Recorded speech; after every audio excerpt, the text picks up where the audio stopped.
Bon après-midi tout le monde. Merci d'être parmi nous. Alors, si vous voulez bien, on va commencer notre atelier. Juste pour que vous assuriez que vous êtes à la bonne place. Nous sommes dans l'atelier numéro 4 qui s'intitule « Soutenir la mise en réseau d'espaces publics par une trame verte ». Voici pour nous en parler de cette thématique, il y a vous, hein, parce qu'il y a une période de questions et d'intervention qui est prévue après les panélistes, mais pour ouvrir le jeu, il y a 3 personnes qui sont venues nous parler de cette question de la trame verte. Il y a Aurélie Genry, qui est chargée de projet en environnement chez Nature Action. Il y a Éric Robitaille, qui est chercheur à l'INSPQ, à l'Institut national de santé publique du Québec. Et Alexandre Baudouin, qui est conseiller en biodiversité à l'Université de Montréal. Je vais faire des présentations plus longues avant leur intervention. Alors, la formule, c'est que chaque panéliste va nous parler pendant environ 10 minutes. Après les 3 interventions, il va y avoir un petit échange entre les panélistes, peut-être de 10-15 minutes, dépendamment de tout ce qu'ils voudront rajouter. Et après, ça va être à votre tour. Vous pourriez vous présenter au micro, poser vos questions. Et on a quand même prévu 30-40 minutes pour cet échange avec la salle. Donc, sans plus tarder, je vais vous présenter notre première présentatrice. Il s'agit d'Aurélie Genry, qui est titulaire d'un doctorat en biologie des populations et écologie. Elle travaille donc chez Nature Action à la mise en place de la ceinture et trame verte et bleue du Grand Montréal. Donc, c'est pertinent avec ce qu'on regarde aujourd'hui. Et en planification. D'une part, elle a récemment conduit l'élaboration d'un plan d'action pour la gestion des milieux naturels des villes et MRC du corridor forestier du Grand Coteau, ainsi que de la MRC de Marguerite-Duville. Des plans d'adaptation au changement climatique pour Varennes, Saint-Zotique, et elle m'a dit qu'il y a plein d'autres choses en plus, mais elle ne peut pas tout mettre ce qu'elle a fait, mais je pense qu'elle va nous parler de ce qui est pertinent ici pour nous. Et vous avez donc 10 minutes de présentation. On vous écoute. Merci. Vous m'entendez, c'est bon? Parfait. Je vais prendre le pointeur, s'il vous plaît. Donc, bonjour tout le monde. Merci d'être venus si nombreux, même si ce n'est pas moi qui suis derrière ça. Je trouve ça toujours très important que la population soit impliquée dans les consultations. Comme ça vient d'être dit, je travaille entre autres sur la ceinture et trame verte et bleue du Grand Montréal. Donc, je vais vous parler de connectivité bleue et verte à grande échelle aujourd'hui. Et puis, je passerai la parole à nos autres présentateurs qui vont vous montrer de façon plus précise des projets qui pourraient être réalisés et vous inspirer pour votre quartier. Bon. Il faut que je m'habitue à la présentation. Rapidement, je vais vous parler de Nature Action Québec. Qu'est-ce qu'on entend par ceinture et trame verte et bleue? De quel territoire il s'agit? Plein de façons de passer à l'action puis de concrétiser à travers des projets de plus ou moins grande envergure cette connectivité et puis des solutions pour la mise en œuvre de projets qui pourraient vous inspirer. Donc, rapidement, Nature Action Québec, c'est un organisme à but non lucratif. Bon. Merci. On est situé sur la rive sud de Montréal, mais dans le fond, on travaille un peu partout dans le Grand Montréal. Notre mission, depuis plus de 30 ans, c'est d'accompagner les municipalités vers l'application en général de meilleures pratiques en environnement, donc aussi bien en développement durable qu'en gestion des matières résiduelles. On couvre beaucoup de secteurs avec une très grosse équipe pour pouvoir le faire. Donc, plusieurs axes d'activité que je ne développerai pas ici, mais si jamais vous aviez des questions par la suite, ça me fera plaisir de vous répondre. Donc, la ceinture et trame verte et bleue, qu'est-ce que c'est? Et qu'est-ce qu'on entend par ce terme-là? Donc, l'idée, comme vous pouvez y voir sur l'écran, c'est d'avoir une continuité, une connectivité donc, écologique, que ce soit via un corridor continu. Je m'excuse, je pointe d'un seul côté. Ou à travers ce qu'on appelle un corridor vert en pas japonais. Dans les deux cas, ça va permettre à la faune de pouvoir passer d'un milieu forestier à un autre. Et puis, c'est un concept qui n'est pas nouveau, même si on le développe pour Montréal. Il est né dans les années 30. C'est Londres, la première ville à s'en être dotée d'une. La dernière en date, à ma connaissance, est en Toronto en 2005. Donc, il y a plusieurs objectifs derrière ça. Il y a la fonctionnalité, évidemment. C'est les biens et services qui sont rendus par les milieux naturels en général. Il y a la pérennité, notamment en lien avec le contexte des changements climatiques. Et puis, il y a l'accessibilité, que les gens puissent avoir accès donc, aux milieux naturels. Donc, comment on peut faire ça? Mais en l'intégrant dans les objectifs et puis au niveau des outils d'aménagement, je pense que ce qui est lié à la consultation publique. Moi, si ça prend plus de 10 minutes, c'est bon. Donc, la ceinture et trame verte et bleue du Grand Montréal, c'est un très grand territoire. Donc, vous voyez au milieu l'île de Montréal. On parle d'un territoire qui recouvre 1,7 million d'hectares. Ce qui n'est pas tant que ça, c'est un petit territoire par rapport à l'immensité du Québec, mais c'est là que se situe la moitié de la population québécoise, d'où l'enjeu et la pression sur les milieux naturels. Et puis, on le voit, le manque de milieux naturels, donc de verdure sur l'île de Montréal. Donc, pourquoi c'est important d'avoir cette ceinture et trame verte et bleue? Vous voyez ici une carte qui a de plusieurs années qui vous montre la différence de température entre un secteur industriel, par exemple au nord-est. Vous voyez ici où il fait près de 41 degrés. Et dans le même temps, dans le parc urbain, on a 23 degrés. Donc une différence de plus de 17 degrés, ce qui est vraiment majeur entre donc, les deux milieux qui sont séparés finalement d'une faible distance. Donc ici, juste pour information, donc, une carte des îlots de chaleur du secteur à un peu plus grande échelle, donc, qui vous montre effectivement qu'ils sont nombreux sur l'île de Montréal. Un effet des îlots de chaleur, il est majeur, il est sur la santé. Puis Éric Robitaille vous en parlera juste après. C'est que ça a un impact direct en termes de mortalité. Il y a eu une canicule, vous en avez sans doute entendu parler en 2003 en Europe. Ça a causé 70 000 morts, en plus que la normale, si je puis dire. Et puis, il y a la grille du Frêne aussi qui a embarqué récemment ici. Il est arrivé aux États-Unis avant d'arriver au Québec, donc on a déjà des statistiques qui nous permettent de montrer son impact. Puis, ce qui a été montré, donc, c'est une hausse des décès de causes pulmonaires, plus de 6 000, et 15 000 liés à tout ce qui est cardiovasculaire. Donc ça, c'est dans les États américains où les frênes ont été décimés, d'où l'importance de replanter puis d'anticiper finalement cette perte de milieu de canopée en zone urbaine. Donc comment on peut passer à l'action finalement? Quel genre de projet on peut réaliser?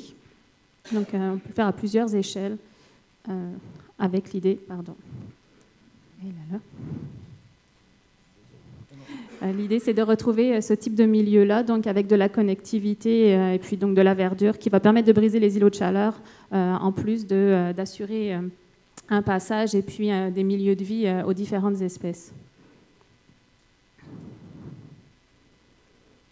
Okay. Donc, une façon d'agir, c'est en travaillant au niveau de l'aménagement du territoire. Donc, qu'est-ce qu'on entend par là? C'est l'ensemble des outils urbanistiques, finalement, tous les outils dont les municipalités disposent, réglementaires et légaux, que ce soit pour protéger ce qui existe déjà, pour le restaurer ou pour le mettre en valeur. Donc, il y a des nombreux outils qui sont disponibles. Donc, le PMAD, c'est le plan métropolitain d'aménagement et de développement. Au niveau des MRC, on a les schémas d'aménagement et de développement. Puis, au niveau des municipales, on va avoir les plans d'urbanisme, avec plusieurs autres outils que je ne détaillerai pas ici, mais qui permettent finalement de réglementer la façon dont on va vouloir qu'un quartier soit aménagé.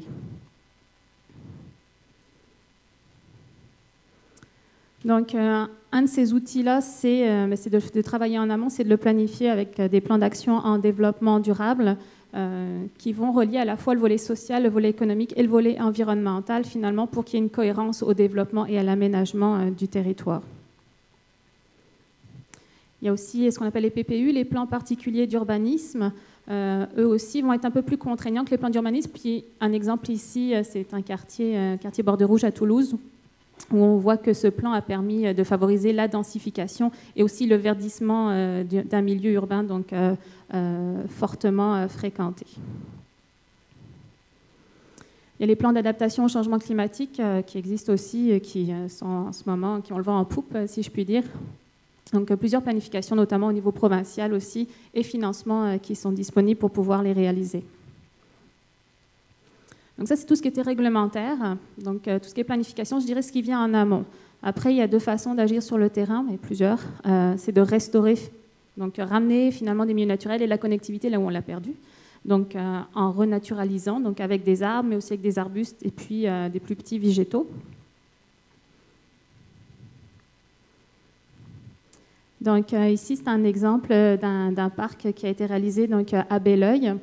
On avait un parc urbain au départ qui était juste engazonné, avec un bâtiment, un cours d'eau artificialisé qui était sujet à beaucoup de problématiques d'inondation. Donc il y a eu un travail de réaliser pour revégétaliser le site et puis en faire une zone de démonstration.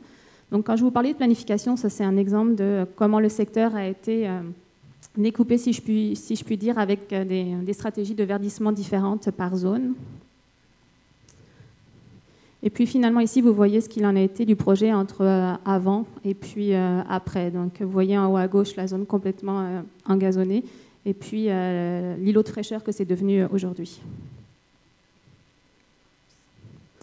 Un autre exemple, souvent ce sont les cours d'école qui sont de gros îlots de chaleur. Donc ici encore un exemple à Belleuil avec l'école Saint-Mathieu. Donc on voit la planification avec les arbres projetés en arrière-plan, si je puis dire. Et puis c'est un projet qui a été réalisé, c'était intéressant ici, avec les enfants qui sont venus faire la plantation. Donc vous voyez la photo en bas à droite, directement dans leur cours d'école. Ici, des verdissements de ruelles qui peuvent être faits aussi, des exemples avec des photos prises à Saint-Léonard et sur le plateau Mont-Royal. Donc là aussi, on va chercher plus d'air frais, si je puis dire, et puis également avec les pavés alvéolés que vous voyez au milieu de la ruelle qui vont permettre l'infiltration des eaux de ruissellement, donc limiter l'impact des coups d'eau qu'on s'attend à avoir de plus en plus dans le cadre du changement climatique. Stationnement écologique, un autre exemple de ce que les municipalités peuvent réaliser. Donc plus de verdissement, évidemment, aussi des bassins de rétention, des fossés qui vont permettre la captation des eaux de pluie. Le revêtement aussi, la couleur du revêtement va pouvoir jouer sur l'albédo, donc la réflectance finalement de la chaleur et de la lumière du soleil. Donc la température qu'il va globalement faire sur le site. À plus grande échelle ici, d'autres bassins de rétention. Donc en lien là également avec la rétention de l'eau pour les grands coups d'eau.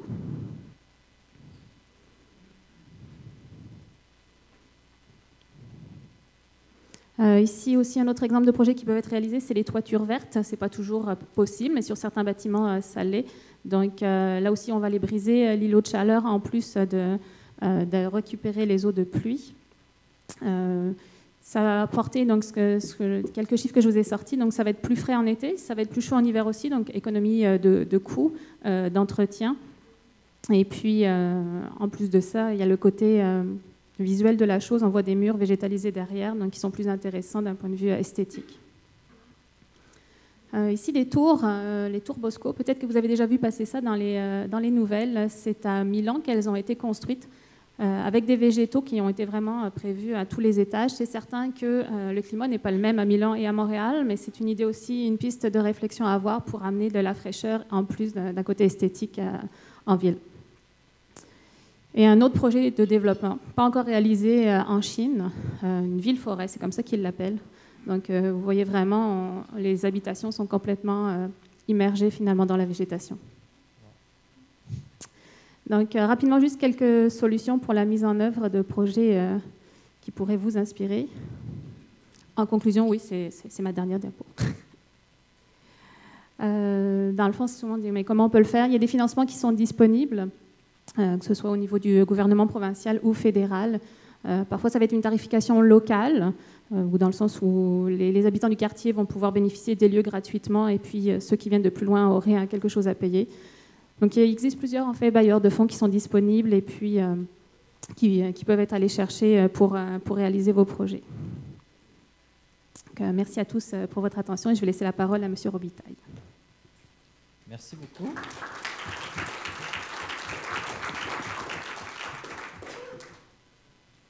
Alors maintenant, on va entendre M. Éric Robitaille. Je vais faire sa biographie plus longue.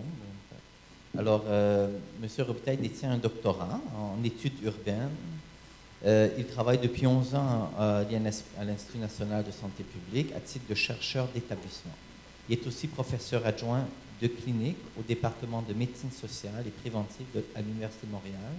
Il se spécialise dans l'étude des liens entre les caractères de l'environnement bâti, l'alimentation et l'activité physique. Il est l'auteur et co-auteur de plusieurs rapports et de quelques articles scientifiques décrivant l'environnement bâti au Québec et de ses liens avec les saines habitudes de vie. Alors, Monsieur Robitaille, vous avez 10 minutes. Merci. Bon, donc moi, je vais vous parler des espaces verts et la santé. OK.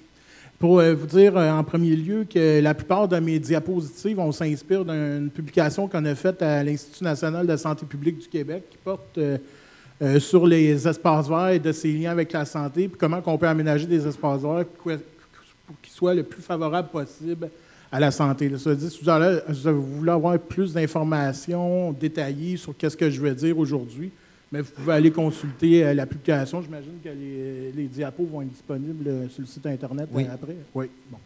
Que vous allez pouvoir consulter notre publication à l'Institut, sur le site de l'Institut.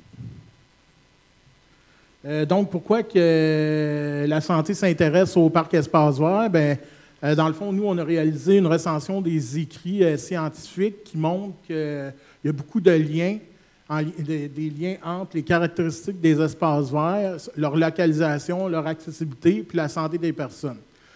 Ma collègue Aurélie en a parlé un peu tantôt là, sur certains impacts sur les maladies cardiovasculaires des îlots de chaleur. Bien, c'est un peu ça qu'on a fait à l'Institut. Là, on a répertorié un ensemble d'études qui traitaient des liens entre soit les caractéristiques intrinsèques d'un parc espace vert, soit, par exemple les services qui sont disponibles à l'intérieur du parc espace vert, comme par exemple les terrains de soccer, les lieux pour que les enfants puissent pratiquer de l'activité physique, que ça a un impact sur la santé, puis aussi le rôle aussi que peut avoir le parc espace vert comme réduction de la température en environnement urbain.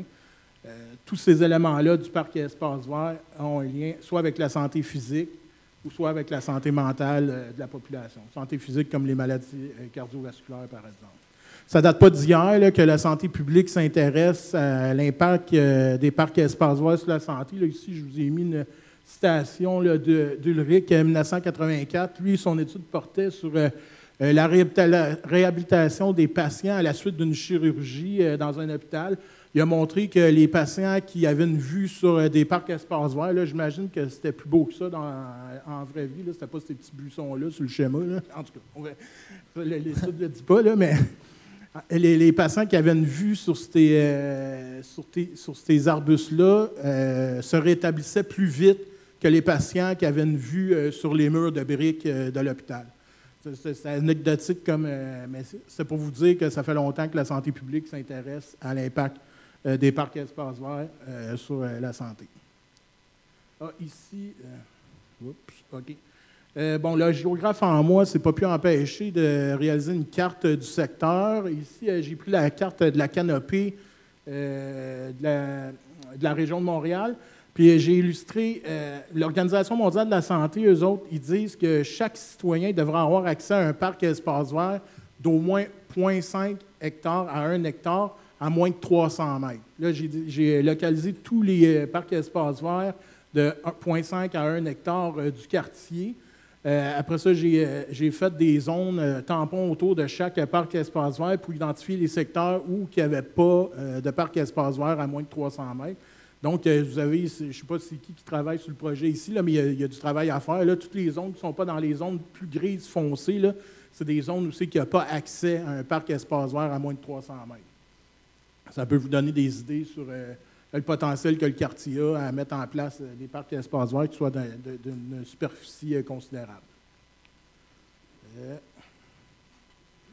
Donc, dans notre recension des écrits, les articles qu'on a récoltés, c'est ceux qui portaient spécifiquement sur le lien que peut avoir le parc espace vert sur la santé de la population. Mais chaque article disait en conclusion comment on pourrait optimiser ces parcs espace verts qui soient le plus favorables possible pour la santé et qui soient, dans le fond, le plus utilisés possible. Ça, ici, je vous mets en résumé les résultats de nos travaux. Par exemple, pour une planification concertée, une meilleure utilisation des parcs et espaces verts qui, au bout, ultimement, peut favoriser la santé de la population, bien, ça prend une implication des usagers dans la planification. Je pense que c'est l'exercice qu'on fait aujourd'hui, j'imagine. Absolument, oui. Oui, absolument. Donc, on va atteindre les objectifs de fréquentation du parc et espaces verts. Une consultation de la population et des organismes du milieu permet de mieux cibler les usages que va avoir le futur parc et espaces verts. Consultation favorise également l'engagement des citoyens dans le projet ainsi que sa pénalité du projet. La consultation peut également prévenir certains écueils inattendus. Par exemple, on a vu dans notre recension des écrits que quand on aménageait un parc espace vert, oui, ça peut avoir un bénéfice sur la santé mentale et physique de la population, mais aussi ça peut avoir certains impacts aussi sur... il y en a qui avaient peur que ça augmente le niveau de criminalité ou qu'on mette les parcs espaces verts dans des endroits aussi que les revenus sont élevés, donc l'embourgeoisement de certains quartiers. Donc, nous, dans le fond, en santé publique, on vise une réduction des inégalités sociales de santé, mais si on verdit seulement les quartiers riches, bien, notre but en santé publique n'est pas atteint. Après ça, comment s'assurer que les espaces verts bien, sont fréquentés? On a recensé 3 points qu'on pourrait travailler: l'aménagement, l'entretien et la promotion des espaces verts. Pour ce qui est de l'aménagement, bon, l'aménagement d'un parc espace vert devrait cibler plusieurs groupes de la population, pas juste les jeunes, par exemple, mais les personnes âgées aussi, les personnes d'âge moyen aussi, pour qu'ils soient le plus utilisés possible.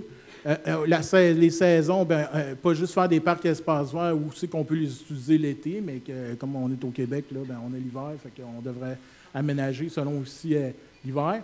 Aspect relié à l'histoire aussi, faire un lien entre le parc espace vert et l'historique du quartier.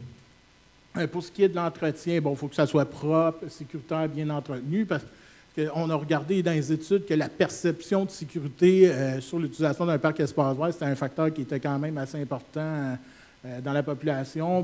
Biodiversité, je pense que mes collègues panélistes sont plus experts que moi dans la biodiversité.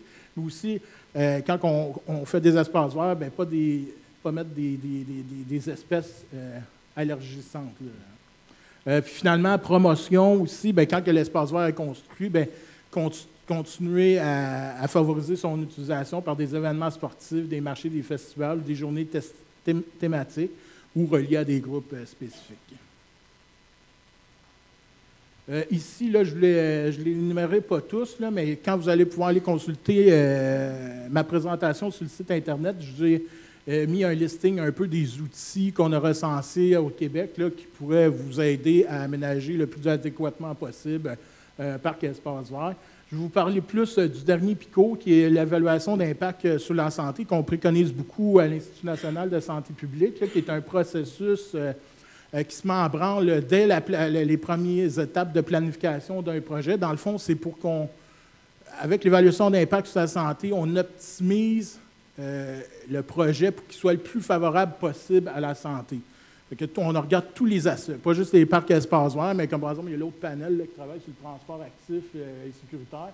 Mais dans le fond, l'évaluation d'impact sur la santé va regarder aussi cet aspect-là. Elle va regarder tous les aspects qui touchent la santé, puis on va essayer de proposer des recommandations pour que le projet d'aménagement soit le plus favorable possible à la santé. C'est comme une évaluation d'impact sur l'environnement, sauf qu'elle focus sur la santé des populations. Bon, ici, là, je vous montre l'étape de l'évaluation d'impact sur la santé. Là, ça se découpe en plusieurs. Ça dépend aussi de la grandeur du projet. On n'est pas obligé de suivre exactement toutes les étapes qui est montrée ici, là, mais c'est une approche qui est flexible, l'EIS. Puis, je peux faire une pub? Bien sûr. OK, bon, merci. Pour Coca-Cola. Hein? Comment? Pour une boisson gazeuse? Non, pas en santé publique. D'accord. Oui. C'est ça, dans le fond, on a un appel de projet pour financer des EIS en ce moment à l'Institut national de santé publique. Là, je n'ai pas mis une slide, là, mais si vous allez dans Google, vous tapez appel de proposition et évaluation d'impact sur la santé INSPQ, je suis certain que vous allez atterrir sur la bonne page. Puis je pense je ne m'en souviens plus le montant du financement, mais il faut le faire en collaboration avec votre CIS ou votre SUS de votre région. Puis vous pouvez avoir du financement pour préparer ce genre d'évaluation d'impact sur la santé-là. Mais j'ai parlé avec la DSP ici de Montréal, là, puis je pense qu'il y a un projet qui ressemble un peu à un EIS pour le secteur. Là. Ça ressemble à l'EIS, mais il n'est pas appelé EIS, là, mais je sais qu'il y a du monde qui travaille sur l'impact du projet, sur la santé de la population. Mais si vous voulez regarder ça pour d'autres projets de parcs et espaces verts ou d'autres projets d'aménagement, vous pouvez aller regarder l'EIS. Puis là, on fait des appels de proposition pour financer des évaluations d'impact sur la santé. J'ai fini ma part. Est-ce que vous êtes à la conclusion? Oui, merci. Bon, alors merci beaucoup. Merci. Merci beaucoup. Alors, notre dernier panéliste, attendez, est-ce que je retrouve la biographie? Alors, il s'agit d'Alexandre Baudouin, qui est depuis peu détenteur d'une maîtrise. Non, d'une deuxième maîtrise, c'est ça, parce qu'il m'a dit, ouais, c'est marqué que je suis en cours d'études, mais là, j'ai eu mon papier. Alors, je vais lire ce qui est là, puis vous compléterez. Alexandre est diplômé d'un baccalauréat en biologie à l'Université de Sherbrooke et d'une maîtrise en environnement et développement durable à l'Université de Montréal. C'est à ce moment qu'il met en place l'initiative PAUSE pour production agricole, urbaine, soutenable, écologique sur le campus universitaire. Naturaliste pendant une dizaine d'années, il est actuellement conseiller en biodiversité à l'Université de Montréal en développement durable, ainsi qu'apiculteur et formateur au sein de la coopérative d'apiculture urbaine Miel Montréal, qu'il a lui-même fondée. En 2016, il entame une maîtrise en écologie à l'Université du Québec en Outaouais, qu'il termine en septembre 2019. Bravo! Et cette maîtrise portait sur l'élaboration de corridors écologiques en milieu urbain. Je pense que c'est beaucoup pour cet aspect-là que vous êtes parmi nous aujourd'hui. Ouais. Alors, vous avez 10 minutes pour nous en parler. Super. Merci beaucoup de nous inviter ici pour présenter ces idées-là. Les corridors écologiques urbains, on en parlait beaucoup, en fait. Une rencontre avait eu lieu à l'automne 2015. On était 14 projets en cours à Montréal. Tout le monde utilisait les termes lien vert, corridor écologique. 14 projets. Finalement, c'était un gros flou, une définition un peu fourre-tout en même temps, ce qui a amené justement à cette deuxième maîtrise-là dont on parlait, qui est finalement complétée dernièrement. Dans cette maîtrise-là, j'ai tenté d'évaluer la gouvernance, les forces, faiblesses, opportunités et menaces, puis aussi donner une définition à ce que c'est. Je vais en présenter quelques idées ici. Et sinon, je vais vous montrer aussi l'idée d'aujourd'hui, c'était faire rêver ou vous inspirer, c'est ce qu'on nous avait dit. Donc, beaucoup d'images de projets qui sont en cours à Montréal pour montrer que ça se fait déjà. Au début, en 2014, on était un peu fou quand on était avec des projets comme ceux-là, des liens à travers la ville. On avait un défi. Aurélie a présenté justement les types de connectivité tantôt, en continu ou en pas japonais. Évidemment, dans un contexte où on a une trame urbaine très développée, on va parler de pas japonais principalement pour la connectivité, mais ça a quand même des très belles fonctions au niveau de la biodiversité. Donc, mon chapeau, c'est biologiste principalement, spécialisé en biodiversité urbaine. Je vais prendre la position justement de cette biodiversité-là à travers la présentation. Mais il y a plusieurs bénéfices, co-bénéfices qui sont très bons aussi pour la santé publique et pour l'adaptation des villes au changement climatique. Est-ce que ça marche? Bon, la définition. Ça a été long.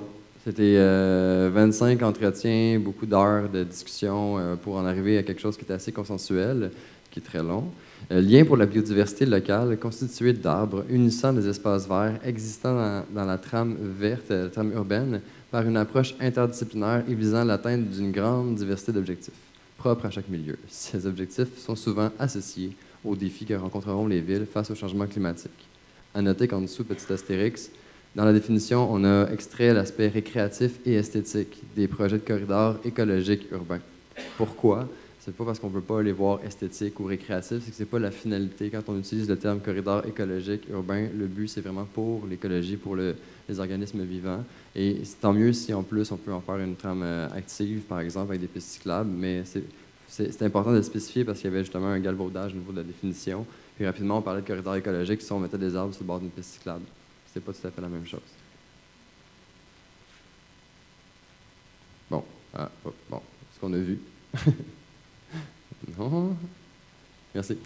Dans le fond, ici, ce qu'on voit, c'est le rêve. C'était pas comme ça à l'origine, mais quand on a voulu commencer à aborder le sujet des corridors écologiques urbains, pourquoi? Qu'est-ce qui nous animait comme biologistes? C'était la migration des espèces vers le nord avec les changements climatiques. Comment est-ce qu'une espèce fait, une fois arrivée sur Montréal, pour se déplacer puis continuer sa migration avec toute la résistance qu'elle peut rencontrer avec le développement urbain, les surfaces asphaltées, bétonnées? Donc, on a rêvé, on a fait des tracés comme ça. Si vous regardez spécifiquement c'est où, il n'y a pas vraiment de logique dans le tracé. C'était seulement pour entamer la discussion à ce moment-là. Corridor vert des 5 écoles. Donc, je vais vous présenter 3 projets qui sont en cours en ce moment. Celui qui est le plus financé actuellement dans les corridors écologiques, c'est celui-ci, qui est porté par la Sauverdi, la Société de verdissement, qui sont entre autres responsables du plan d'action Canopée. C'est où? C'est dans Montréal-Nord. Je voulais montrer la carte, mais est-ce que tu peux revenir, s'il te plaît? Merci. Donc, on a 5 écoles primaires secondaires qui ont à peu près 15 000 étudiants qui traversent là chaque jour. La volonté d'origine, c'était pour la sécurité des jeunes, pour les enjeux de taxage et autres qu'il y avait dans le secteur. Donc, après 7 ans de réflexion, ils sont arrivés à un tracé de corridor écologique pour répondre à ces enjeux-là. Donc, c'est un projet qui est en cours à Montréal-Nord. Vous pouvez aller voir. En créant de l'emploi local en plus, en faisant du marquage au sol, le paysage change par le corridor écologique. Corridor de biodiversité de Ville-Saint-Laurent, qui est le seul projet de ce type-là où c'est entièrement piloté et demandé par les élus. C'est vraiment une vision d'élus où est-ce qu'on a décidé de faire un projet qui traverse l'ensemble de l'arrondissement. Donc, c'est immense comme arrondissement. Et c'est un projet qui est évalué à 4,5 millions de dollars, mais c'est presque sûr que si on réalise le projet tel qu'il a été rêvé et dessiné, ça va coûter plus que ça. On le voit ici, rapidement, désolé, qui traverse la totalité, je ne sais pas si ça marche le pointeur, on ne voit pas beaucoup. Mais vraiment, jusqu'à la rivière des Prairies et jusqu'à l'échangeur Marcel-Lorrain sur le bord de la 40. Donc, on a vraiment un tracé qui se subdivise des fois en 2 liens pour revenir sur le même axe central et se rediviser à nouveau. Donc, c'est des cas de figure, un exemple que ça peut donner. Darlington, ça c'est le projet que je porte pour l'Université de Montréal. Ce qu'on voit ici, c'est une première étape, la porte d'entrée finalement du corridor qui sort du Mont-Royal. L'objectif, c'est vraiment de faire un bras de forêt qui descend dans la ville pour permettre la migration des espèces. Ce projet-là a été réalisé en faisant un concours avec les étudiants de la faculté d'aménagement. Les gagnants avaient le financement pour réaliser leur projet par la suite. Donc, on a du mobilier urbain qui a été réalisé à partir de freins avec des organisations de l'économie sociale. On a du marquage au sol, réduction du transport. Dans le fond, on a carrément retiré 800 mètres carrés de voies pour les voitures avec ce projet-là pour donner plus d'espace aux citoyens. Mais l'objectif, la biodiversité. Notre logo, nous, c'est un renard principalement. C'est sûr que ça ne sert pas tout à fait au renard, un aménagement comme celui-là. Il faut y aller étape par étape. Donc, en commençant, on mise sur les pollinisateurs en général, en commençant. Fait que chaque choix de plante se fait pour soutenir des petits bassins de pollinisateurs. J'ai des belles images qui font rêver. Celle-là, fantastique, elle avait aidé à présenter le projet. Ça, c'est peut-être en 2030 qu'on va être rendu comme ça. On a une opportunité avec les chemins de fer qui sont reconnus pour être déjà des portes d'entrée naturelles pour la biodiversité. Donc, on connecte le Mont-Royal avec justement ces liens-là. Il y a des enjeux négatifs. On pense à la biodiversité. Je veux que le renard revienne. Qu'en est-il du coyote? Il peut l'utiliser, le passage, lui aussi. Une espèce, on pourrait dire, indésirable. Les gens ne veulent peut-être pas l'avoir sur le Mont-Royal. Ou encore des espèces végétales qui sont exotiques envahissantes et qui pourraient aussi emprunter ces espaces-là. Donc, il y a toujours une lame il y a deux tranchants sur ma lame. Ou est-ce que c'est... il y a un enjeu ici à considérer. Il va falloir faire des suivis. Donc, si on rêve à des corridors écologiques, il faut comprendre qu'il y a des coûts récurrents qui vont venir quand même avec ces projets-là pour faire le contrôle des espèces qui sont présentes. C'est pour vous montrer. C'est le bidule. Parce que vous êtes 2 à pitonner en même temps, je pense. Peut-être bien, oui. Mais il m'aide. OK, c'est bon. Dans le fond, ici, ce qu'on voit, c'est le réel. Je ramène l'image de rêve de 2014, puis on revient sur le 2019. Ou pas? Il n'y a plus personne. Tu me le mettre? Dans le fond, où est-ce qu'on voit justement que là, en ce moment, tout ce qui est dessiné dessus, c'est des cartes qui sont en cours de réalisation. Donc oui, on l'a rêvé. Il n'y en a pas dans le secteur ici, comme on peut voir, mais ce serait aux gens d'ici, ceux qui s'impliquent dans le projet, de commencer à rêver cette connectivité-là, en espérant vraiment faire des liens et peut-être aller rejoindre le Mont-Royal à partir d'ici. Il me reste combien de temps? Combien de temps il reste? Il reste combien de temps? Ah, il reste 4 minutes. 4 minutes, c'est bon. 3 et demi. C'était pour savoir si j'allais un peu approfondir ça, force, faiblesse, opportunité, menace à travers les entretiens. Ceux qui sont en rouge, évidemment, ça c'est logique. Quand on fait des corridors verts, on aide à plusieurs niveaux, dont l'augmentation de la canopée permet d'atteindre les cibles de la ville avec 17 pas le 17 25 de canopée qu'on cherche à développer sur la ville de Montréal. C'est un grand défi, mais par la création de corridors écologiques, on désigne des nouveaux espaces qui étaient minéralisés à l'époque, puis tranquillement on les transforme, puis on crée ces espaces-là pour la biodiversité, pour au moins planter des arbres. Les faiblesses, il y a un développement inégal et désordonné. Il n'y a pas de structure pour le moment dans ce qui se fait. C'est un peu selon les mobilisations citoyennes, selon les porteurs de projets qui avaient des belles idées qui poussaient. Et un des enjeux que je voulais soulever aussi en lien avec ce qu'Éric a mentionné, l'embourgeoisement. Un des enjeux avec les outils qu'on a en ce moment pour favoriser la connectivité pourrait être associé de l'éco-gentrification. Parce que si on utilise nos outils actuels de connectivité de nos espaces verts, ce qui se produit, c'est que c'est des espaces qui ont déjà des parcs où est-ce qu'on va s'investir pour créer des nouveaux corridors. Donc, on va augmenter les espaces verts dans les zones où il y en a déjà. Puis les espaces très gris et bétonnés ne seront pas intéressants pour la connectivité. Donc, la faiblesse de l'outil, c'est de délaisser davantage ces espaces qui sont déjà gris. Donc, la création de zéro d'un parc, les outils de connectivité, en ce moment, ils n'y adressent pas. Donc, il y a une volonté ou un désir peut-être de même faire l'étape zéro qui serait de faire ces premiers parcs-là pour ensuite aller les connecter à l'existant. Ça, c'est encore une fois la main tranchant qui peut être dangereuse si elle est mal utilisée. Donc, finalement, amplifier la disparité territoriale. J'ai parlé des espèces exotiques envahissantes. Pour nos opportunités, à Montréal en particulier, il y a l'Alliance forêt urbaine qui a qui crée un sous-comité sur les corridors. Donc, il y a vraiment un outil qui est mis en place qui permet de réseauter en fait ces connaissances-là entre eux autres. Il y a un momentum très fort en ce moment à Montréal. On le voit, il y a des projets qui sortent de plus en plus. Les citoyens sont engagés, sont impliqués. Les corridors ne peuvent pas se réaliser s'ils ne sont pas portés par les citoyens où les trajets, où les parcours vont se faire. Donc, il faut vraiment que ces citoyens-là soient présents et puissent s'impliquer, s'occuper des plantes devant chez eux parce qu'on ne peut pas augmenter non plus les coûts d'entretien de manière faramineuse. Changement de gouvernance à Montréal qui a été très positif aussi au développement. Gouvernance, je ne sais pas où ça a changé maintenant. Mais, tu revenir à l'autre d'après, s'il te plaît. Merci. Changement de gouvernance qui aide vraiment beaucoup à la création des corridors écologiques, le programme des parcs qui sort cet automne. Finalement, je pense que ça va être à l'hiver à la ville-centre. Donc, ça va être quelque chose qui va être un outil, une bible qu'on va pouvoir utiliser pour asseoir finalement toutes ces réflexions-là sur les corridors écologiques. On n'avait pas cette littérature-là auparavant, si ce n'est quelques publications grises, qu'on dit, faites par la Fondation David Suzuki sur les infrastructures vertes. Sinon, au niveau des menaces, il y avait un manque important d'un acteur pivot. Tout le monde travaillait un peu de son côté avec son corridor. Dernièrement, depuis à peu près un mois, on a créé le poste d'acteur pivot qui est à la Sauverdi. C'est une personne qui se tient au courant de tous les projets en développement et qui essaie de mutualiser les ressources, qu'on arrête finalement de redévelopper une nouvelle expertise en architecture du paysage, puis une nouvelle expertise en consultation citoyenne et ainsi de suite, mais qu'on puisse ensemble partager nos ressources, nos forces avec les autres projets. Donc ça, c'est en cours, ça fait un mois, donc il n'y a pas eu de livrables qui sont sortis jusqu'à maintenant, mais c'était une de mes recommandations de maîtrise, puis on voit que déjà c'est en train de se mettre en place dans le milieu communautaire. La définition commune, je l'ai mis en bleu maintenant, on l'a, qui a ses faiblesses aussi, mais au moins on a quelque chose sur lequel se baser. Tous ceux qui ne rentrent pas dans cette définition-là, c'est pas qu'on les rejette, c'est qu'il va falloir se doter d'une nouvelle définition. Il va y avoir une catégorisation qui va se faire entre les différents types de projets. Disons que c'est un premier jet dans une direction, mais c'est loin d'être terminé. Ensuite, les faiblesses. Faible rétention de porteurs, ça va remarquer. Sur les 25 personnes que j'ai rencontrées dans le cadre de ma maîtrise au départ, il y en a seulement 8 qui sont encore en poste actuellement. Donc, toute la connaissance, l'intelligence qui se développait autour des projets se perdait parce que c'est le milieu communautaire, c'est difficile de pérenniser les emplois, les gens avaient des opportunités ailleurs, donc ça, c'est une grande faiblesse. On espère le régler justement avec l'acteur pivot et avec le programme des parcs qui s'en vient. C'est la fin.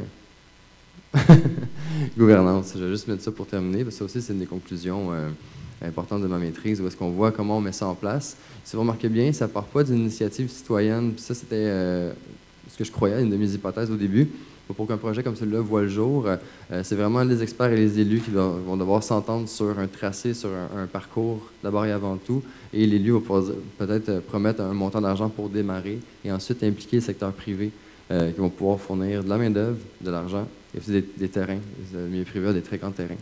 Les citoyens arrivent après ça à la 4e étape en acceptabilité sociale où ils vont devoir répondre finalement au plan proposé. Une fois qu'on a un accord consensuel, disons, on a une étape critique qui vient de se passer et on peut vraiment embarquer dans les phases de projet. Donc, les citoyens n'ont pas tout à fait la place d'instigateur du projet, c'est vraiment les experts qui vont venir le proposer, mais ils sont très importants dans la démarche aussi. Je pense que je termine là-dessus. Ouais. Je terminerai juste sur celle-là, excuse-moi, juste la mettre quand même. L'autre d'avant, s'il te plaît. Ici, c'est intéressant, c'est des études qui sont faites à UBC, là, à Vancouver.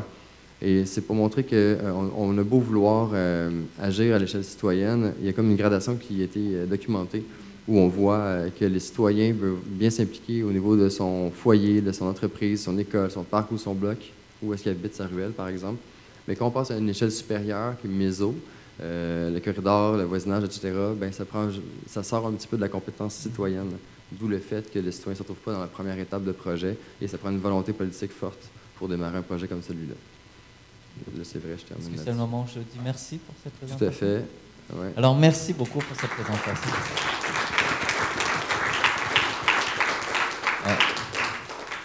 C'est très concret. C'est la question de la définition commune. Hein. Là, ici, on est dans... qui m'avait un peu interpellé. Ici, on est dans un secteur, Bridge Bonaventure, où on veut, il y a des espaces publics, il y a peut-être des espaces publics à créer, il y a des lieux emblématiques à soutenir, à sauvegarder, à mettre en valeur.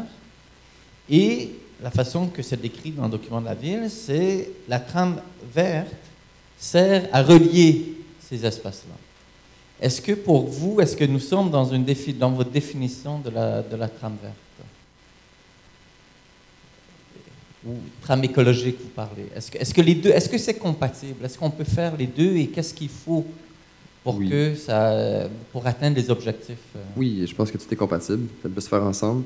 Dans les entretiens, dans les discussions qu'on a eues, dans le fond, par le passé, ce qu'on voit, c'est que ce qui est important, c'est d'avoir des zones vraiment définies pour la biodiversité. Si l'ensemble des projets comme ceux-là sont entièrement à des vocations de transport ou que pour l'agrément, disons, on va perdre un peu la retombée positive pour la biodiversité. Donc, il faut vraiment partager un projet comme celui-là. Oui, il y a de l'espace. Moi, je n'ai pas fait mes devoirs ou est-ce que je n'ai pas fait le repérage de tous les parcs dans la zone en question aujourd'hui. Mais de commencer par ce découpage-là, puis ensuite commencer à voir où seraient les emprises, puis je vous le dirais, au niveau de terrain, là, plus que dans l'étude, ce qui fonctionne, c'est qu'il faut travailler avec nos forces. Donc, quand on a déjà une mobilisation citoyenne pour un espace, c'est là qu'on va faire notre première étape de projet aussi. C'est pas nécessairement notre meilleure phase 1 qu'on aurait souhaité, mais quand on a les citoyens déjà mobilisés, c'est par là qu'on doit commencer parce que c'est beaucoup plus facile. Donc, on répond à la trame verte, oui, mais c'est en fonction de l'ouverture des gens qui font vivre le lieu.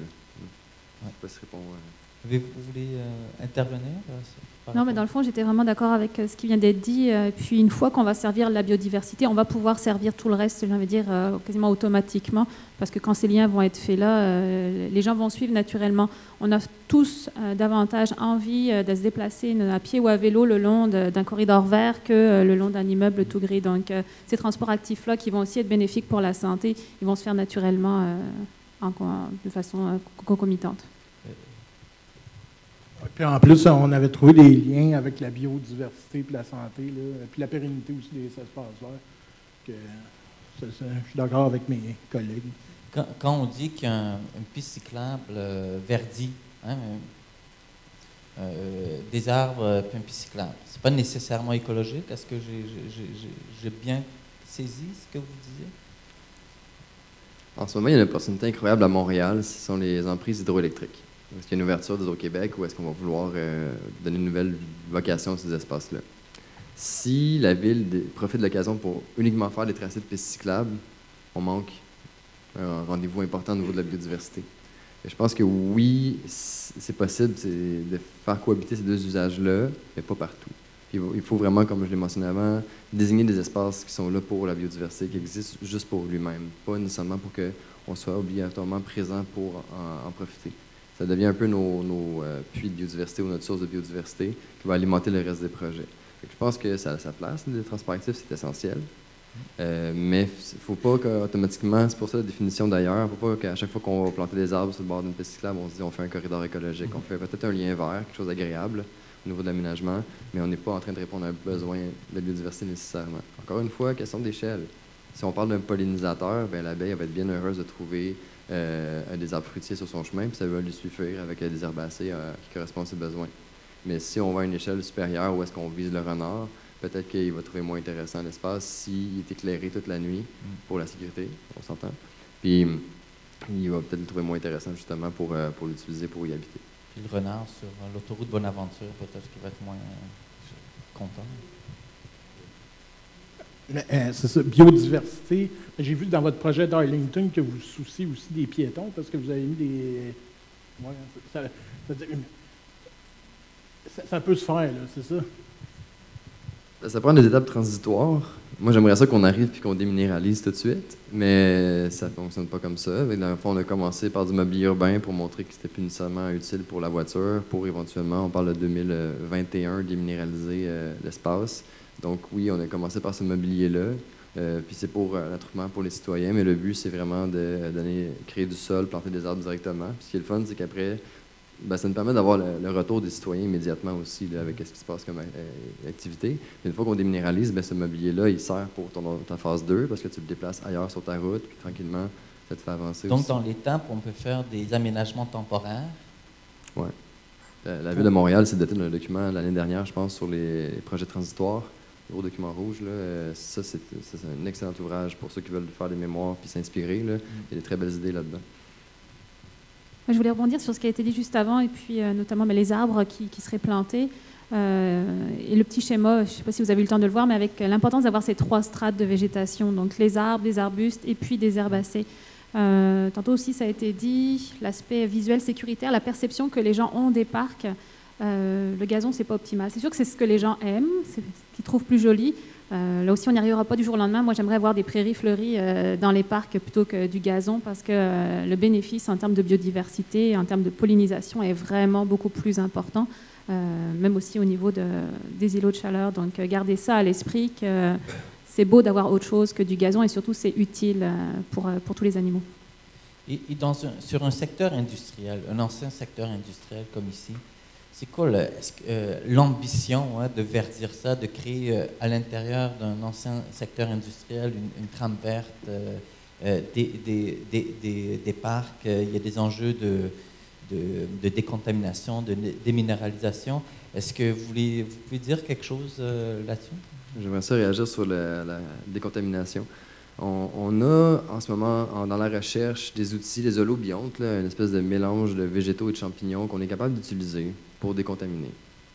Mais c'est très lent par rapport à la technique dig and dump, où est-ce qu'on va juste creuser, enlever le sol contaminé, l'amener ailleurs, on le voit plus, c'est réglé, puis on amène du bon sol de qualité et on démarre. Là, si on fait l'analyse cycle de vie, l'impact carbone du déplacement du sol, etc., est-ce qu'on est vraiment dans une solution? Je pense qu'il faudrait servir de l'historique ici pour servir la recherche puis faire des projets pilotes de décontamination par les végétaux et par les champignons. Puis je pense qu'il y a des zones qui devraient être en bonne vieille méthode dig and dump pour aller plus vite. Mais il y a des zones qui devraient déjà être définies, déterminées pour se dire essayons donc cette technique-là et allons inspirer d'autres projets sur l'île de Montréal et peut-être de l'ANCMM et ainsi de suite. Parce que la connaissance est là. On a de la difficulté à l'utiliser parce que c'est trop lent. Mais c'est une méthode qui est positive, là, qui est démontrée, qui fonctionne très bien. Et comment on aménage une trame verte quand il y a des bâtiments, des autoroutes, on est dans un centre-ville, mais en même temps on est au bord du fleuve, il y a le canal La Chine.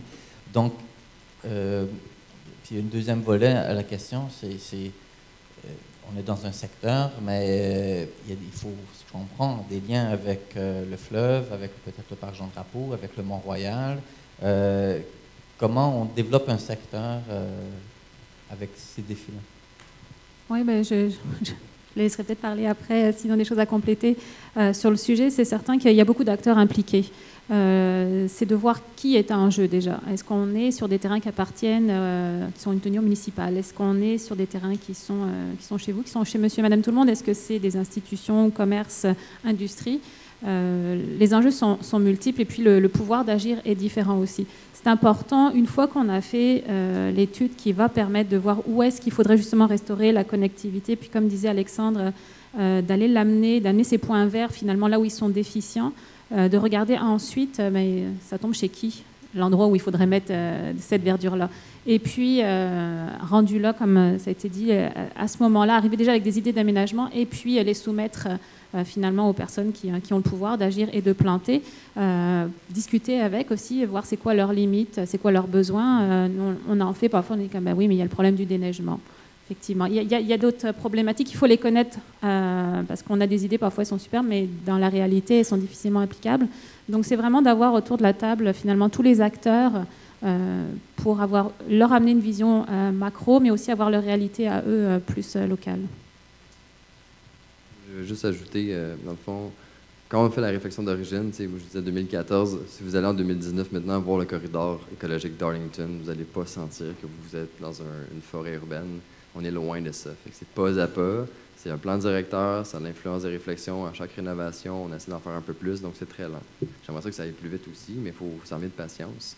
Il faut seulement bien l'ancrer dans la vision d'Aurélie, macro, elle voit le paysage au complet. Donc, vous réfléchissez à un corridor écologique qui s'ancre bien dans la trame verte. Puis, disons, le corridor, c'est une des pièces du casse-tête qui permet de bâtir ce paysage-là. Donc, et qu'à chaque intervention sur... Pardon. Non, vas-y. Et chaque intervention sur les 5, 10, 15, je pense, sur 20 ans, là, le projet. En tout cas, mais l'idée, c'est qu'à chaque intervention, on réfléchisse l'intervention en fonction de cette trame-là qu'on bâtit sur peut-être plusieurs générations. Exactement. Un bel exemple, c'est qu'on a proposé notre projet de corridor écologique.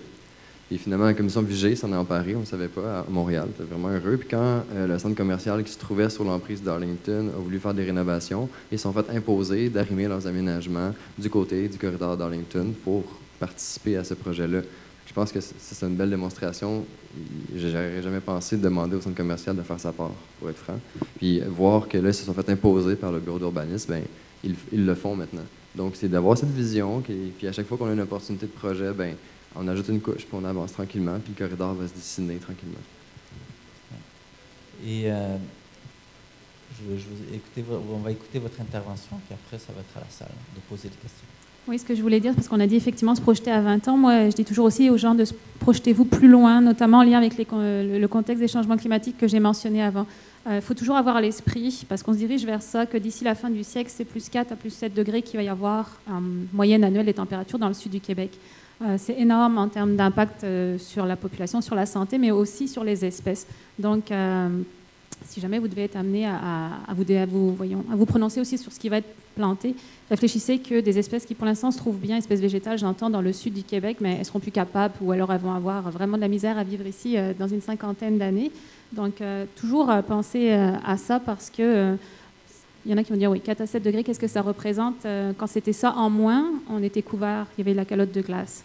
Donc, l'impact sur l'environnement, c'est vraiment majeur. Donc, toujours avoir ça en tête. Alors, merci beaucoup. Maintenant, c'est à vous. C'est des courageux ou des courageuses qui vont aller au micro. Ben oui, il y en a. Bonjour, je m'appelle C.S. Cordonnier. Attendez, je vais juste, avant qu'on commence les questions, vous demander de vous présenter et d'être aussi bref que possible. Donc, je m'appelle C.S. Cordonnier, je suis étudiante dans le baccalauréat en urbanisme à l'UDEM. Puis j'avais une question sur les corridors écologiques. Est-ce que le corridor en lui-même, ce serait un milieu de vie pour les animaux? Parce que quand vous parliez des chemins de fer, est-ce que alors que si on en implante sur des chemins de fer, il faudrait qu'ils soient plus utilisés aujourd'hui ou ça peut être compatible avec l'utilisation du chemin? C'est un exemple d'ancien chemin de fer, ça? C'est un chemin de fer utilisé encore aujourd'hui. Et c'est pas une idée de moi, d'utiliser les chemins de fer. C'est reconnu en connectivité. De manière générale, les chemins de fer sont déjà utilisés. Quand il n'y a pas de train qui passe, c'est nivelé, il n'y a pas d'obstacle, c'est quand même très calme. Et le chemin de fer, c'est privilégié pour plusieurs animaux. Souvent, je termine avec ma présentation avec un pécan. Je ne sais pas si vous connaissez, c'est comme un petit ours, là, dans le fond, un gros carcajou, un petit carcajou, qui a été pris en photo sur l'île de Montréal. Un domaine vital de 400 km². Il n'y a pas son domaine vital normal. Fait que lui, il utilise les chemins de fer, les ponts ferroviaires pour rentrer sur l'île, parce que quand il n'y a pas de passage, c'est utilisé. Donc, c'est déjà un cas. C'est pour ça que l'idée, c'était de connecter le Mont-Royal à un chemin de fer. Là, on a une opportunité dans notre projet parce qu'anciennement, c'est une zone de déchargement des frettes, des cargaisons. Donc, on a 80 pieds de chaque côté qui servait à ça, puis aujourd'hui, c'est plus utile. Donc, on pourrait penser entamer une discussion avec CP dans 40 ans, pour éventuellement avoir accès peut-être à une voie, une partie qui serait aménagée pour la biodiversité officiellement. OK, merci. Merci pour votre question. Monsieur. Daniel Chérubin de VSMS. J'ai une question, ça fait un peu écho à ce que vous avez dit. Saint-Michel en santé. Ouais. Ça fait un peu écho à votre intervention tantôt par rapport aux grandes infrastructures, que ce soit les autoroutes, etc. Jusqu'à présent, on a mentionné les corridors verts comme vis-à-vis du changement climatique, de la biodiversité. Mais comment est-ce qu'on peut les mettre à profit vis-à-vis du désenclavement territorial? Quand il y a les grandes infrastructures, effectivement, ça représente des barrières. Est-ce qu'il y a des outils qu'on pourrait utiliser pour soit déclasser les autoroutes ou parce que c'est quand même un frein ou une limite à ce genre d'intervention? Merci. Déclasser les autoroutes, je ne suis pas sûre. En tout cas, ça ne va pas arriver avant longtemps. Par contre, ça se fait beaucoup plus en Europe, mais de plus en plus ici, il peut y avoir des passages phoniques qui sont extrêmement verdis. Il y en a notamment un sur la 10 qui s'est fait donc, plus sur la rive sud de Montréal. Donc, c'est possible finalement que tout le monde soit heureux là-dedans et puis que les animaux passent de façon sécuritaire et puis les humains aussi. C'est certain, ce que je disais tantôt, plus un milieu est vert, plus on va avoir tendance à l'utiliser en tant que piéton ou cycliste. Mais de là à inverser la tendance au niveau de l'automobile, je ne suis pas sûre que ça va se faire rapidement.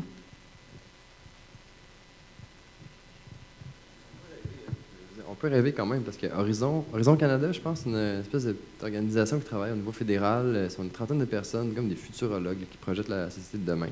Puis en combinant voiture électrique, voiture autonome et télétravail, eux, sur un horizon de 15 ans, ils disaient on va voir vraiment l'utilisation des voies revisitées. Okay, ils avaient cette vision-là, eux autres, de leur côté. Okay, peut-être, on peut rêver, moi je suis là pour faire rêver de toute façon aujourd'hui. On peut rêver peut-être enlever une voie. Ben oui. Tranquillement. Mon nom est Vianney Bélanger. Mon intervention, je la fais un peu plus comme citoyen qui habite le quartier, c'est-à-dire sur le bord du canal de la Chine. J'ai aussi participé au développement des Love Fred Path sur le canal et j'y habite depuis 15 ans.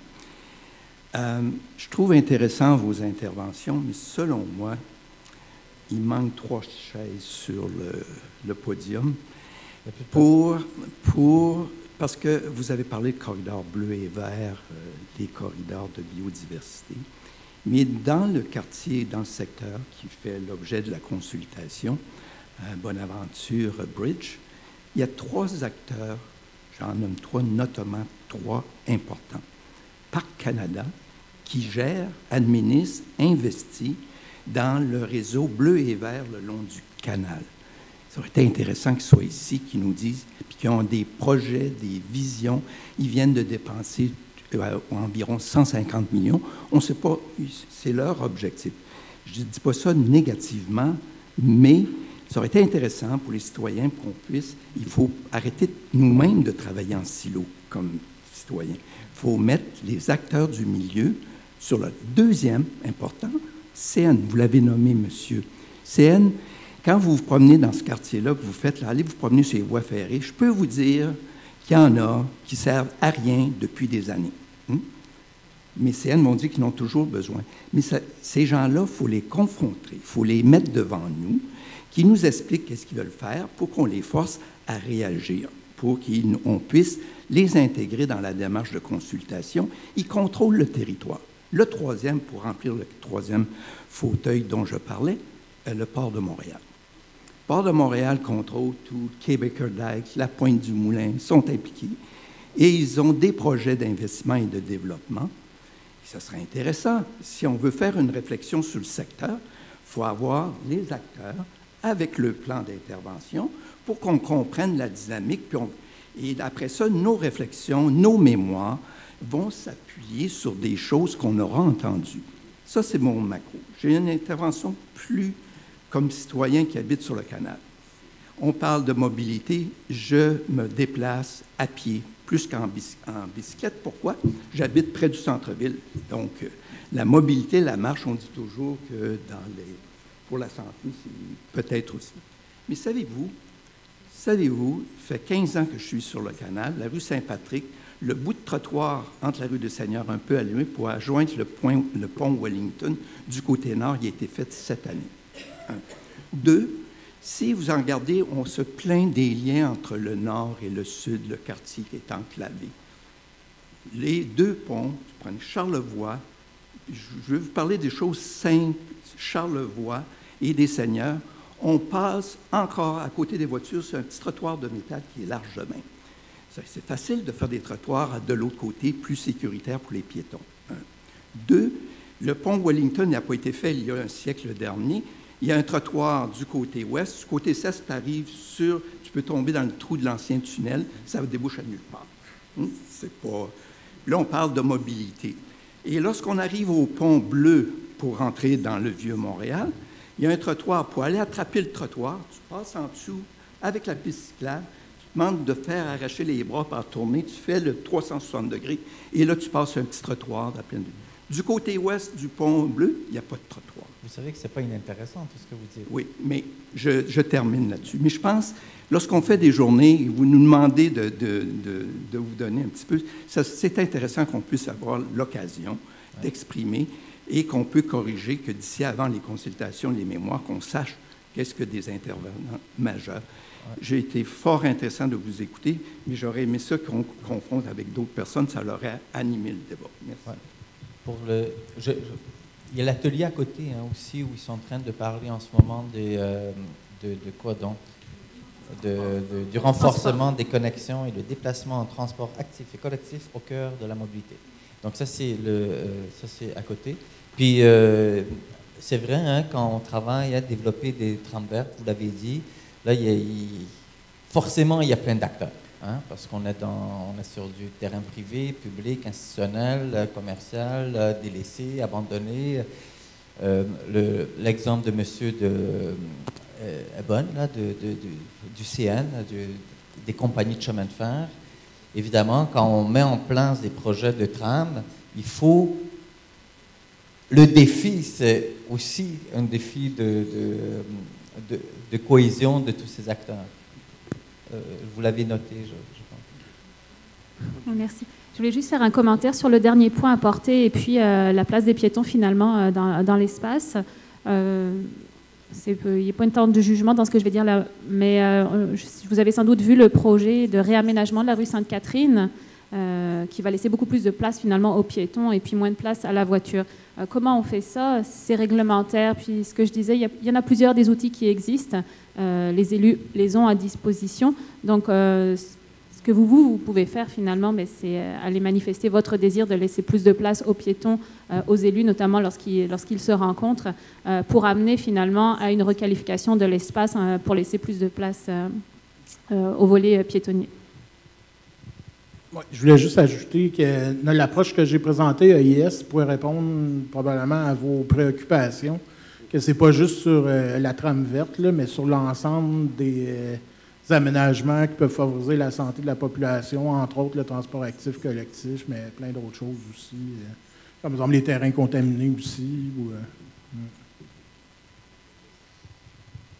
Par rapport aux chaises absentes, je pense pas que c'est les joueurs à intégrer à l'étape 0, à l'étape 1. C'est des chaises très importantes. Je vais vous donner un exemple, une victoire avec CP et non CN, de notre côté en tout cas du projet Darlington. Et quand on a proposé le projet du corridor, on se disait qu'il fallait éventuellement utiliser l'emprise ferroviaire. C'est pas évident. Cet été, ils ont accepté l'ouverture, 3 passages à nouveau. Vous avez peut-être vu ça passer. C'était une longue revendication du côté de la Ville de Montréal. Ça a réussi. Dans notre projet de corridor écologique, on part du Mont-Royal, on rejoint le campus des sciences de l'Université de Montréal. On a démarré il y a maintenant 5 ans 1,5 hectares de sol de chantier en jardin qui s'appelle les projets éphémères. Allez visiter si vous ne connaissez pas, c'est merveilleux. À cause de cette mobilisation citoyenne-là, ça a forcément encouragé la réflexion du côté des compagnies ferroviaires et un des passages à niveau est directement aligné sur le projet éphémère. Donc, je n'aurais pas osé le demander la première année. C'est après mobilisation, après que le projet commence à prendre forme, quand on a un acteur comme l'Université de Montréal qui s'est positionné avec le projet, Ça ouvre la discussion. On m'a déjà dit quelque chose par rapport au chemin de fer. Je ne vais pas nommer la personne, mais a travaillé pour CP et a dit, dans leur tête, il y a CP, Dieu, le gouvernement fédéral, provincial, municipal, et ça l'arrête là. On n'a pas le citoyen en tant que tel. Il faut être regroupé en municipalité pour être écouté. Fait que le citoyen n'a pas vraiment de force de parole à cette échelle-là. Il faut vraiment s'unir, travailler ensemble, puis faire une pression commune. Pour ça. Après ça, pour les autres, Parcs Canada... Le renard, il est dernier, je pense. Il est loin, le renard. Pour Parcs Canada, déjà, dans notre carnet d'adresse pour des projets, le canal de la Chine, il y a déjà eu une discussion qui a été faite, puis il n'était pas mûr, il n'était pas prêt. Je suis convaincu que Nature Action Québec aussi ont déjà des contacts de leur côté pour des projets comme ceux-là. C'est peut-être juste pas le temps de les intégrer tout de suite dans la démarche. Puis je pense que cela dit, je pense que dans la démarche de l'Office de consultation publique pour ce projet, les acteurs qui ont été nommés ont été rencontrés à une autre activité, je pense, hein, c'est ça?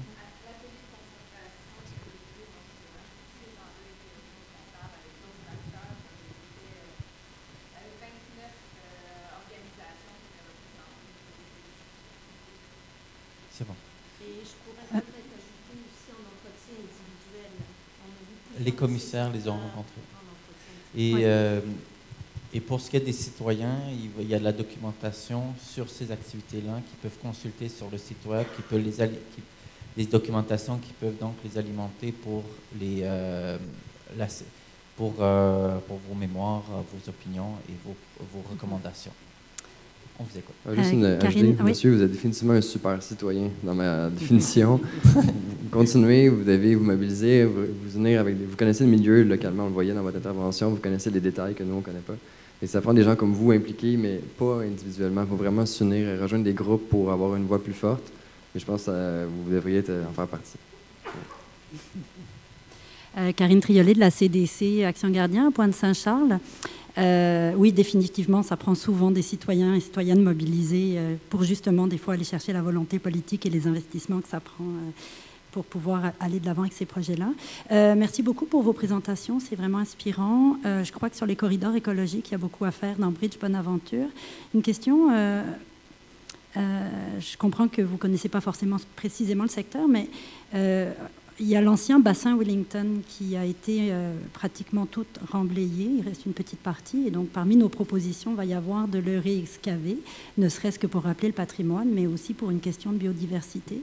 Dans les corridors écologiques qui ont été créés, comment on peut profiter, en fait, de l'excavation de bassins et de retrouver des milieux humides pour préserver toute cette biodiversité? Est-ce qu'il y a des exemples qui pourraient nous inspirer là-dessus? Moi, je ne l'ai pas mis dans ma définition pour les corridors écologiques, mais habituellement, dans toutes les discussions qu'on a sur la résilience des villes, puis de servir des trames vertes ou des outils comme ceux-là... C'est pour ça que j'ai été étonnée, en fait, que vous en parliez peu. Donc, je me fais défenseur de la biodiversité, fait qu'à un certain moment, j'enlève le transport actif, ces éléments-là aussi. C'est pas que je veux pas, mais c'est que je veux parler de biologie. La résilience des villes passe aussi par la gestion des eaux pluviales. C'est ça. Puis ça, c'est clairement des opportunités à saisir. L'année dernière, quand on a eu du financement, on a engagé une spécialiste en urbanisme dans la gestion des eaux pluviales pour combiner le projet avec notre corridor pour qu'on puisse à la fois alimenter des zones d'eau. L'eau, c'est un des éléments les plus déficitaires, en fait, à Montréal. Quand vous voulez aider les pollinisateurs, c'est le fun de faire des prairies mellifères, etc. Mais de installer une baignoire d'oiseaux dans votre cour, vous allez voir que vous allez avoir beaucoup de pollinisateurs qui vont venir. C'est pas évident de trouver de l'eau de qualité pour un petit animal à travers Montréal. Fait que déjà, si on est capable d'offrir des points d'eau, c'est vraiment important au niveau de la biodiversité, puis au niveau des îlots de fraîcheur aussi. L'eau a un potentiel de masse thermique vraiment important qui peut réguler vraiment bien la température aussi. Donc, il faut l'utiliser. C'est ce que moi, j'ai dû l'écarter, en fait, dans ma démarche. Mais on est preneur si vous avez des exemples inspirants qui pourraient les bassins nous alimenter. multi-étages, oui. Tu veux-tu ajouter quelque chose?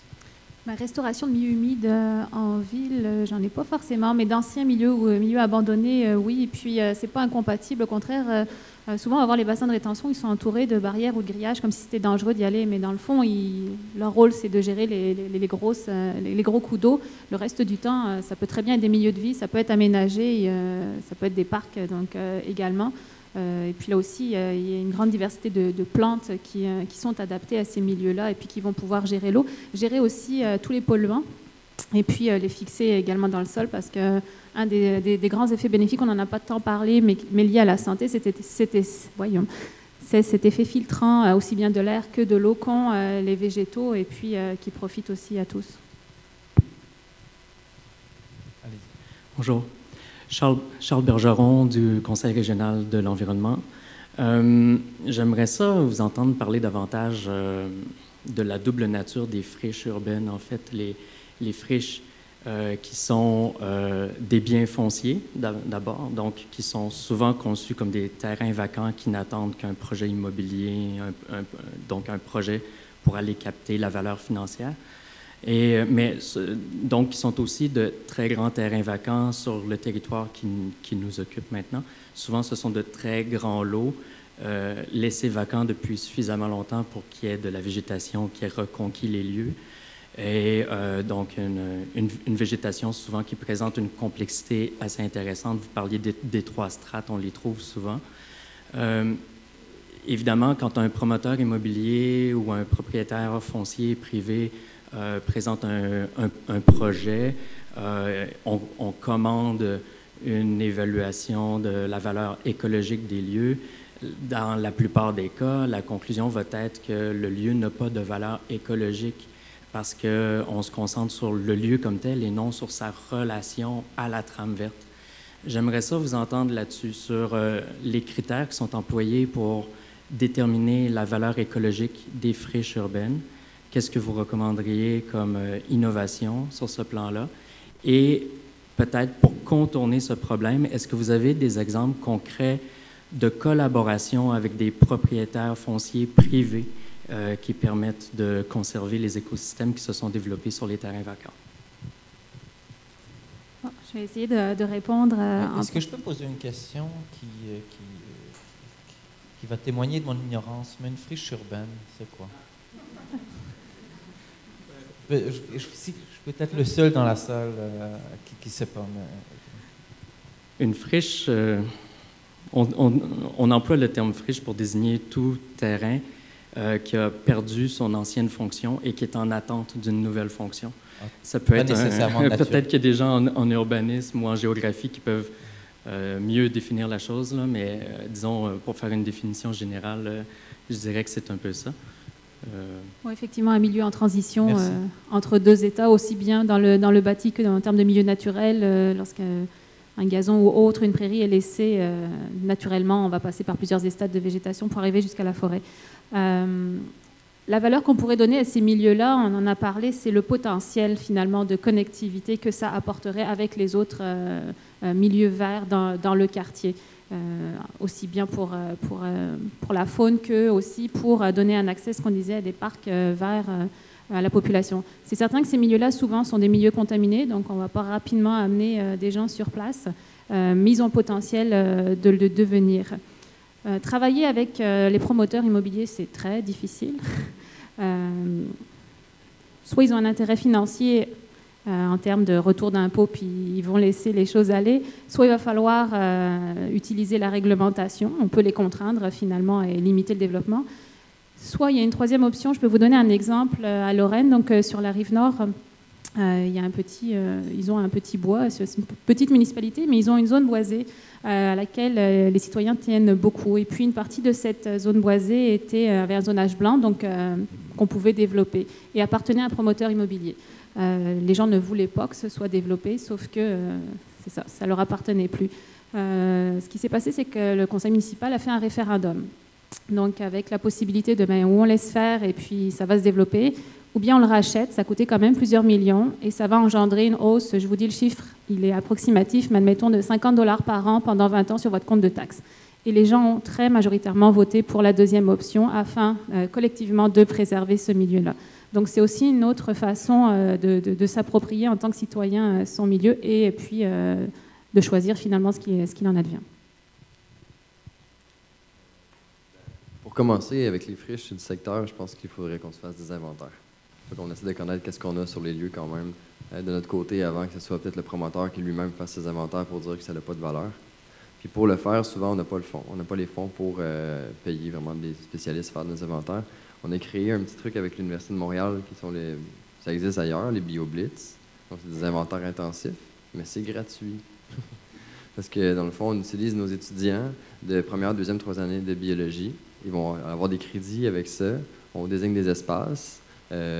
Par exemple, où il y avait un projet Cap Nature, qu'on a peut-être entendu parler dans l'ouest de l'île, et on s'en va juste à côté, puis on pratique nos étudiants en inventaire, et on se fait des inventaires intensifs de 36 heures, et ça nous fait une espèce de liste qui n'a pas de valeur scientifique en tant que telle. On ne pourrait pas publier un article là-dessus, mais on vient trouver des espèces merveilleuses à chaque fois. On les met dans des méga bases de données, et d'autres chercheurs éventuellement vont pouvoir les utiliser ces bases de données-là, combinées à d'autres pour faire parler finalement les inventaires qu'on a faits.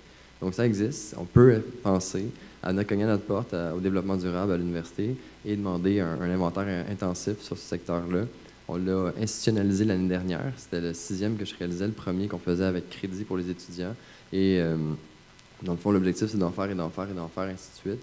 Ça permet aux étudiants de se former réellement. Puis en même temps, on donne nos inventaires aux arrondissements, aux villes, qui n'ont pas nécessairement les fonds pour pouvoir le faire non plus sur leur territoire. Là, on voit la surabondance des fois d'espèces exotiques envahissantes, donc ça nous donne une idée que la moitié sera peut-être coupée ou il faudrait faire un certain contrôle. Mais de l'autre côté aussi, des fois, on voit qu'il y a des espèces insoupçonnées qu'on a trouvées sur les lieux, puis on essaye d'influencer les décisions. Il y a des outils comme ça qui existent, qu'on doit essayer de mettre en place. Puis pour commencer, il faut connaître ce qu'on a, fait qu'il faut commencer avec un inventaire. Je suis sûr que tu es d'accord avec moi, Charles. En complément? J'avais juste une interrogation. J'avais déjà reçu des questions de régions de santé publique là, qui se demandaient. Il y avait des friches sur leur territoire, là, puis là, il y avait des projets immobiliers pour ces friches-là. On se demandait c'était quoi qui avait le plus d'impact. À ta manière, c'était une friche qui était transformée en logements sociaux. C'est quoi qui avait le plus d'impact sur la santé? C'est de transformer la friche en logements sociaux ou garder l'espace vert? C'est ça que là, j'ai dit, j'avais pas de réponse. Là, quand j'ai vu l'exemple de la Chine avec ses bâtiments, je ne sais pas, est-ce qu'on peut concilier trame verte, connexité avec du bâti, avoir du bâti quand même, puis avoir une connexité que ton renard peut parcourir parmi les bâtiments? Parce que augmenter la densité est quand même une solution pour réduire l'étalement urbain. Donc, on a d'autres retombées positives. La question est complexe. Là. Je ne vais pas mouiller. On vous écoute. Oui, bonjour. Moi, mon nom est Pascal Fleury. Je suis une résidente de Pointe-Saint-Charles. Je suis aussi à l'écoquartier. En fait, je coordonne les initiatives environnementales au OMC Pointe-Saint-Charles. Donc, pour l'arrondissement sud-ouest, c'est l'écoquartier sud-ouest, Ruelle verte sud-ouest et Programme Sévère. Puis d'autres initiatives. Fait que, donc, ce que je voulais peut-être mentionner, c'est que vous aviez raison, je pense, de parler aussi que c'est filtrant, la végétation. Ça a aussi donc des impacts au niveau du cancer aussi, puis des microparticules, toute l'influence des microparticules. Ça, bon, je ne ferai pas un débat de spécialistes, mais ce que je veux dire, c'est qu'il y a vraiment beaucoup de bénéfices au niveau de la santé qui sont mentionnés. Aussi, ce que je remarquais, c'est que, dans le fond, on a la grande carte, mais on voit mal comment ça s'attache à plein de petites initiatives locales. C'est peut-être une affaire qu'il faudra peut-être travailler. Par exemple, ici, dans le quartier, nous, on a travaillé beaucoup en concertation avec les 4 tables du milieu. Il y a eu des projets qui ont été faits. Il y a le Sentier de la Bourgogne, le Sentier des Parcs à Saint-Paul-et-Mare. Et on est en train de finaliser la 3e année du projet à travers Saint-Henri. On va avoir planté 700-800 arbustes, à peu près 70 arbres, et dans un milieu extrêmement dense et difficile à minéraliser, très difficile et très problématique, poussiéreux et tout, là. Et on a aussi déminéralisé 500 mètres carrés, juste dans Saint-Henri. Puis ça, c'est des projets qu'on fait avec les tables de quartier. Ici, à Pointe-Saint-Charles, il y a le projet Tisser des liens verts et comestibles qu'on fait. Donc, je pense que toutes les petites initiatives comptent là-dedans, de faire dans les petites friches, et c'est justement là où ça vient répondre peut-être pour empêcher de prendre des terrains, mettons, qui seraient, pour ce que vous venez de mentionner, pour éviter d'être en opposition. Bien, si on peut utiliser les petits espaces qui sont de toute façon pas utilisables, si on peut aussi travailler sur le privé, par exemple dans les projets qu'on fait, on essaye de planter aussi sur les terrains de l'OMHM, donc on bénéficie directement aux clientèles les plus touchées, les plus vulnérables, qui n'ont pas d'air climatisé, qui n'ont pas qui souffrent le plus là, de toutes ces conditions-là. Fait que donc, dans le fond, la façon, je pense, si on peut travailler plus entre les acteurs régionaux et les acteurs locaux sur ces questions-là, je pense que ça nous aiderait beaucoup. Puis, je pense que je vous invite vraiment à travailler aussi avec les tables de concertation dans ce genre de projet-là. Donc, vraiment ici, avec Action Gardien. Peut-être que ce qui nous aiderait aussi le plus, c'est d'arrêter de perdre notre temps sur certains projets qui ne sont pas du tout porteurs en termes de santé publique. Je pense à un stade de baseball. Je ne vois vraiment pas l'utilité. Je pense, est-ce que vous pouvez peut-être dire quelque chose là-dessus sur est-ce qu'il y a une utilité sur la biodiversité, la santé publique ou quoi que ce soit à ça? Il y a peut-être des projets qui sont... Et est-ce que aussi des condos de luxe sont très utiles en termes pour aider les populations les plus vulnérables? Je ne sais pas si vous avez des avis là-dessus. Voilà. Je pense pour le stade de... Comme je vous le dis, l'évaluation d'impact sur la santé pourrait peut-être répondre à ça, mais d'un niveau macro, peut-être le stade de baseball peut encourager plus de jeunes à jouer au baseball. Fait que d'un point de vue de santé publique, peut-être que... Mais ça serait à évaluer l'impact de ça. Qu'est-ce qui aurait le plus d'impact? Je ne le sais pas. Mais ça serait à travailler. Mais versus plus de transport actif, plus d'espace pour c'est ça, je dis. Il faut voir les pour et les contre. C'est ça. Mais je ne peux pas vous répondre aujourd'hui. Il faudrait évaluer l'impact. Mais si on prend juste le stade, mis à part, c'est probablement qu'il y a plus de jeunes qui vont pratiquer le sport. Parce qu'on se réfère à des idoles. Là, mais il faudrait voir l'ensemble de la chose. Un mapping des initiatives, c'est une excellente idée. Puis, parce qu'on a utilisé, nous, pour le corridor écologique à l'an 1, où est-ce que l'arrondissement commençait à nous aider à Côte-des-Neiges. C'était des pots géants où est-ce qu'on les a placés un peu partout le long du chemin sans trop savoir quelles zones étaient plus intéressantes. Puis on a mis des pancartes pour inviter les citoyens à venir jardiner. Parce que tous les projets comme ça commencent par l'agriculture urbaine. Et de cette façon-là, on a pu prendre le pouls un peu de notre milieu. Puis on a vu qu'il y a des bacs qui étaient... Il n'y avait pas assez de bacs pour répondre aux besoins des gens. Puis d'autres bouts de rue où est-ce que le bac devenait une poubelle puis il n'était pas du tout utilisé. Donc, avec l'arrondissement, à chaque année, on a demandé de les relocaliser et de les bouger pour finalement cibler 3 pôles principaux. Puis là, on travaille principalement sur ces zones-là parce qu'on sait que la population est ouverte. On se sert un peu d'outils comme ceux-là qui sont transportables facilement. Ça nous permet de faire son mapping en même temps à travers l'agriculture urbaine. C'est pour ça qu'on arrive avec des projets de créer des prairies mellifères, plantations d'arbres fruitiers, etc. Ces gens-là, ce sont les mêmes qui répondent à l'appel. Donc, on connaît notre milieu. C'est un bel outil, je trouve, pour prendre le pouls. Puis pour l'OMHM, je veux juste dire qu'ils occupent une chaise sur le comité directeur de la forêt urbaine. Ils sont présents déjà là, dans les réflexions. Une dernière question. Je voulais juste apporter un complément. Est-ce que c'est possible? J'ai le temps pour ça. D'ailleurs, il y a la biodiversité sous forme de mouches dans la salle. Oui. Tout est possible. Dans le fond, ce que je voulais vous dire, c'est que ça paraît peut-être pas, puis vous n'en entendez pas parler, mais on agit autant que faire se peut à tous les niveaux, que ce soit macro ou micro. C'est pas simple. On voudrait que ce soit vert dès demain. On voudrait avoir des belles pistes tout de suite. C'est un travail de longue haleine. Vous êtes là, plusieurs d'entre vous dans le quartier depuis de très nombreuses années. Moi, je travaille beaucoup au niveau des élus. On a de la chance quand ça ne change pas à chaque élection. Même chose au niveau provincial. Et donc, c'est un travail qu'il faut refaire en permanence. On parlait aussi avec Alexandre, 8 personnes sur 25 qui sont encore en poste, juste le temps de faire une maîtrise. Il y a un gros roulement de personnel, encore plus, je dirais, en ce moment, parce que le marché de l'emploi est très ouvert. Donc, on crée des liens. C'est de la confiance aussi. Il faut apprendre à connaître les gens et puis leur faire passer ses idées, les éduquer, les sensibiliser. Et puis, il y a des nouvelles personnes qui arrivent et il faut recommencer. Donc, ça ne se fait pas aussi rapidement qu'on veut. Il faut aller et apprendre finalement à ralentir, puis aller à la vitesse des intervenants qu'on a en face. Merci. Il y a une dernière question. Oui, bonjour. Alors, c'est plutôt une conclusion. David Anna, commissaire. Juste pour vous encourager de nous soumettre vos idées pour le corridor écologique. Et à titre d'exemple, ça a été dans la constatation très récente, vient juste de sortir sur Assomption Sud, Longue-Pointe.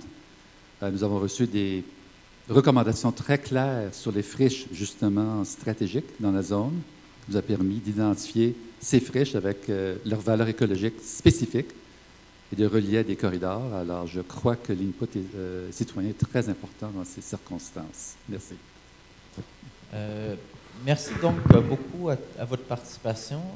Merci d'abord à nos 3 panélistes. Merci à vous pour vos questions et votre attention et votre intérêt.